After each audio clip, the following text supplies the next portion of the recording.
Hello students, आज हमारे science का 7th वर्कशीट आ गया है सेकंड चैप्टर का। क्या हमारे आसपास के पदार्थ शुद्ध हैं। लास्ट वीक हमने इस चैप्टर को शुरू किया था। उसमें हमने जाना था कि मिश्रण किसे कहते हैं और शुद्ध पदार्थ मिश्रण से किस प्रकार भिन्न होता है।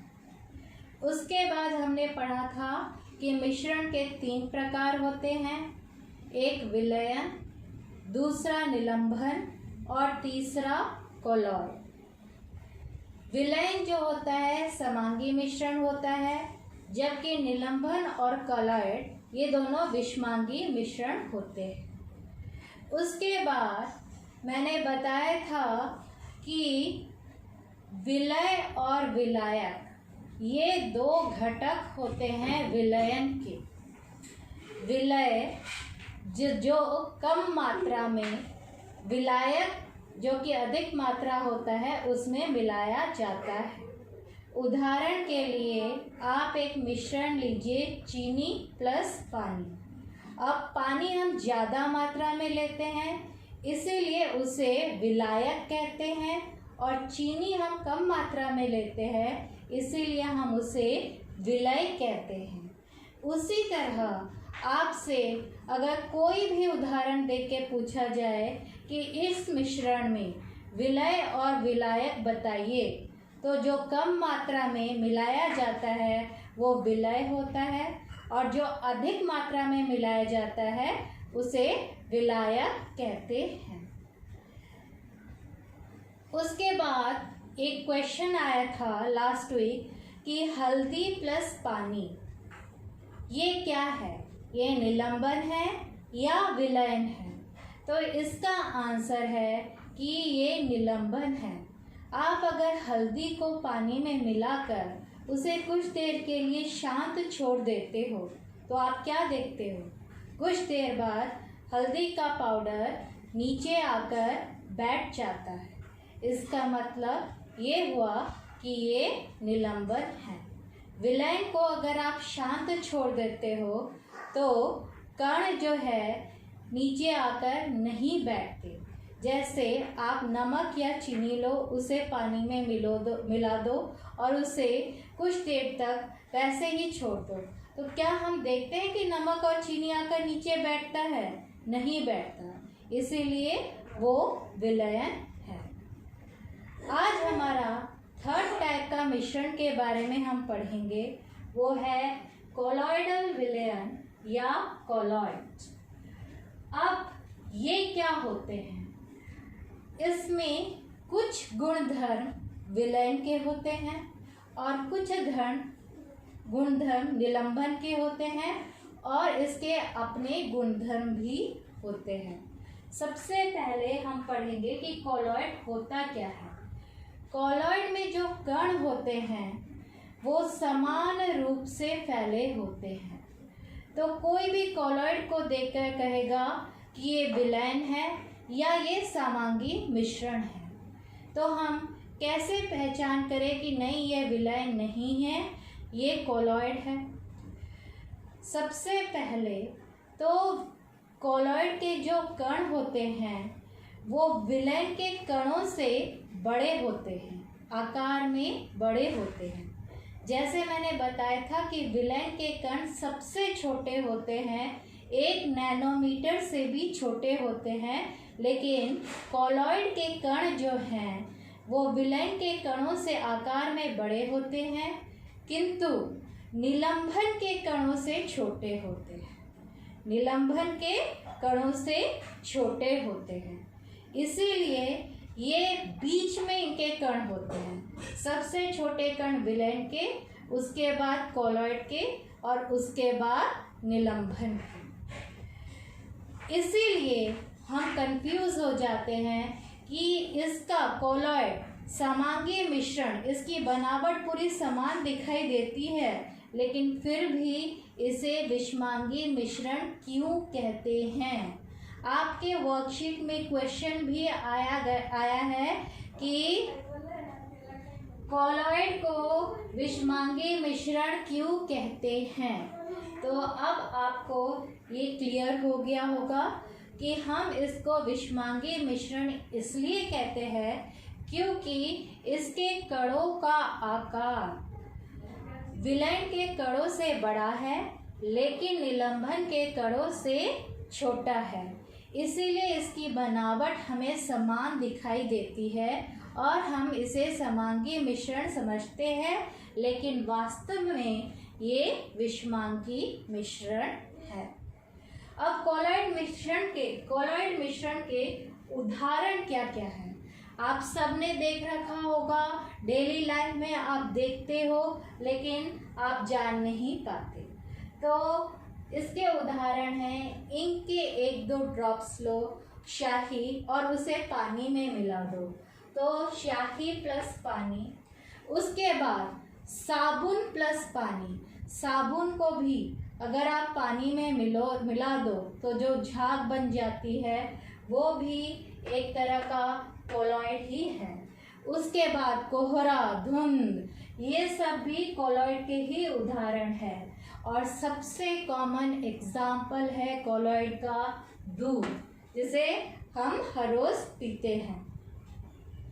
अब है कि जैसे मैंने बताया था कि विलयन के 2 भाग होते हैं, विलय और विलायक, वैसे ही कॉलॉइडल में भी 2 भाग होते हैं। एक है परिक्षिप्त प्रावस्था और दूसरा है परिक्षेपण माध्यम।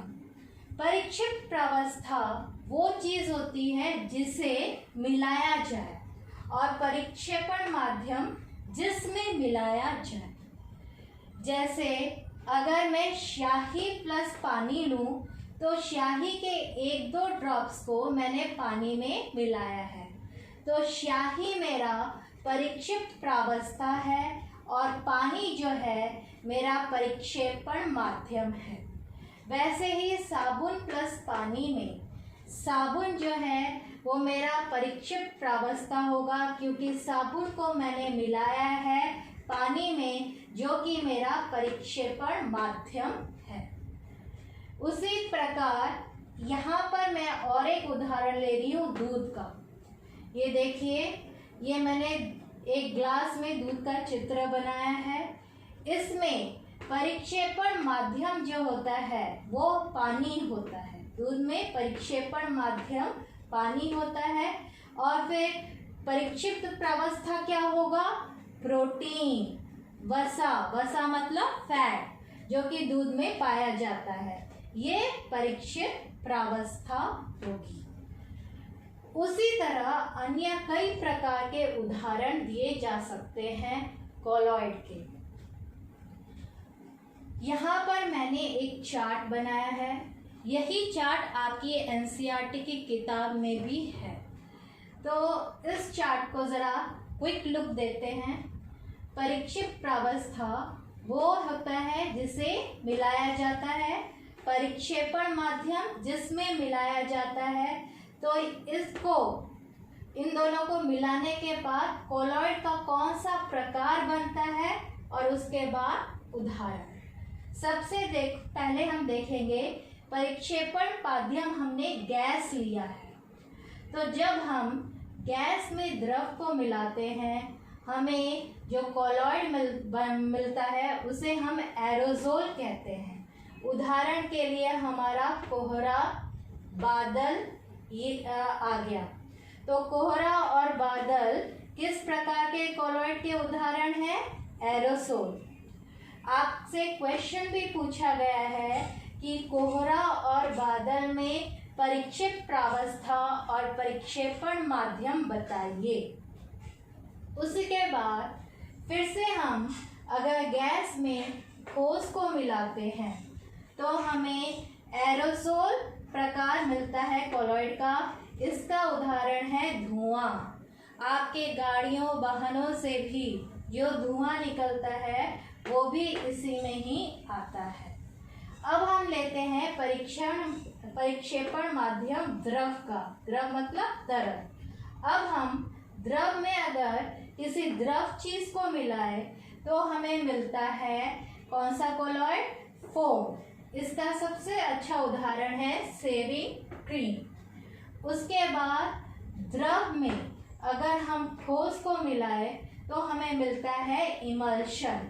इमल्शन का उदाहरण है दूध, यानी कि दूध में क्या है, द्रव को द्रव में ही मिलाया गया है। उसके बाद द्रव में अगर हम ठोस को मिलाते हैं तो हमें कॉलॉइड का कौन सा प्रकार मिलता है, सोड, जिसका उदाहरण है कीचड़। अब हम लेते हैं माध्यम, हम लेंगे ठोस माध्यम, जिसमें मिलाएंगे हम पहले गैस को। गैस को अगर मिलाएंगे तो हमें कॉलॉइड का कौन सा प्रकार मिलेगा, फोम, जिसमें आता है आपका रबर, स्पॉन्ज। उसके बाद अगर हम ठोस में मिलाएंगे द्रव को तो हमें मिलेगा जेल। तो ये इसका उदाहरण है जेल, ये आपका पनीर, मक्खन। अगर हम फिर ठोस में ठोस को मिलाएंगे तो हमें ठोस सोल मिलेगा, जिसका उदाहरण है रंगीन रत्न पत्थर, दूधिया पत्थर, ये सारे ठोस सोल में आते हैं। तो इसमें से कभी कभी एक मार्क का क्वेश्चन आ जाता है कि बताओ धुआं किस प्रकार का कॉलॉइड है। धुआं जो है एरोसोल प्रकार का कॉलॉइड है। इसमें परिक्षेप्य अवस्था और परिक्षेपण माध्यम बताओ धुआं का। तो परिक्षेप्य अवस्था आपका ठोस हो गया और परिक्षेपण माध्यम आपका गैस हो गया। तो ये क्वेश्चन भी आपसे आपके वर्कशीट में पूछा गया है। अब नेक्स्ट टॉपिक है कॉलॉइड के गुणधर्म। कॉलॉइड के गुणधर्म फर्स्ट, जैसे मैंने बता दिया है कि ये विषमांगी मिश्रण है। विषमांगी मिश्रण समांगी मिश्रण जैसे प्रतीत होता है, लेकिन ये विषमांगी मिश्रण है। इसके कणों का आकार इतना छोटा होता है कि हम उसके कणों को खाली आंखों से नहीं देख सकते। आप दूध पीते हो तो दूध में आपको वसा और प्रोटीन के कण अलग अलग नहीं दिखाई देते, लेकिन इसके कण इतने बड़े होते हैं कि जब आप उसके अंदर प्रकाश की किरण डालते हो तो वो कण जो है प्रकाश के किरण को फैला देते हैं, जिसके कारण उसके अंदर प्रकाश का मार्ग या पथ पूरा साफ दिखाई देता है। लास्ट क्लास में मैंने कहा था कि इस प्रभाव को टिंडल प्रभाव ही कहते हैं, जिसकी खोज टिंडल नामक वैज्ञानिक ने किया था।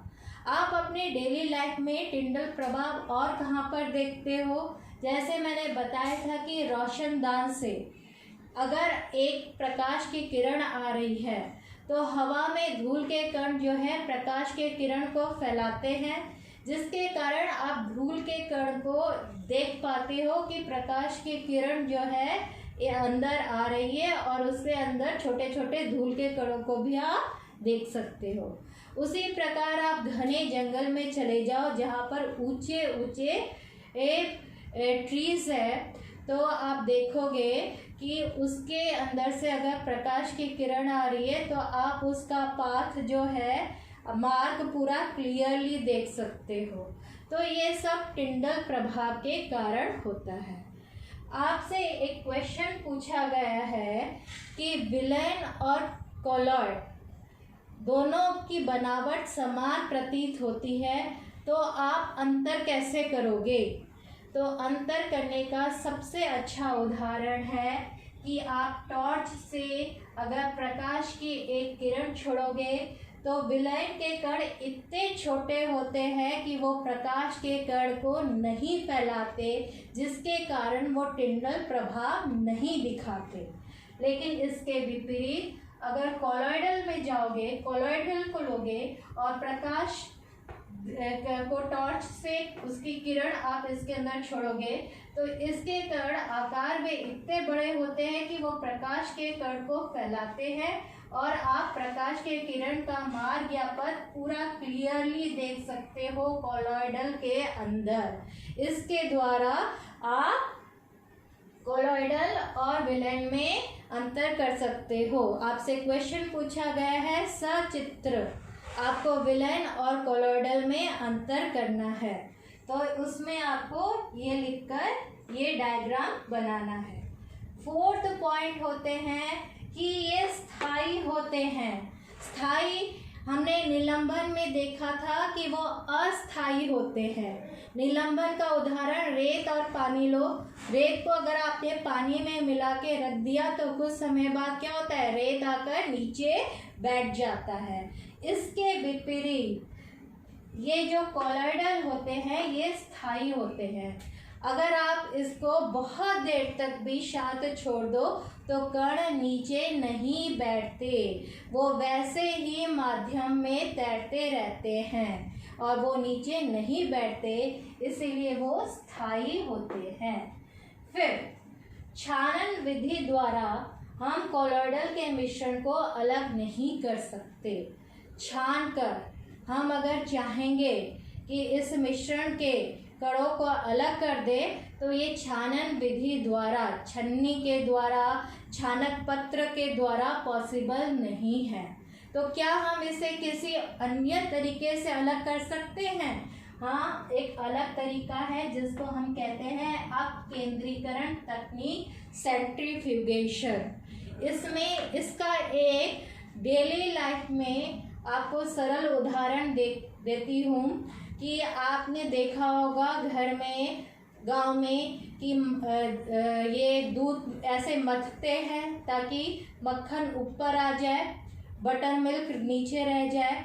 तो ये मथनी का और उसको डेवलप करके एक बनाया गया है तकनीक जिसको हम कहते हैं अपकेंद्रीकरण तकनीक।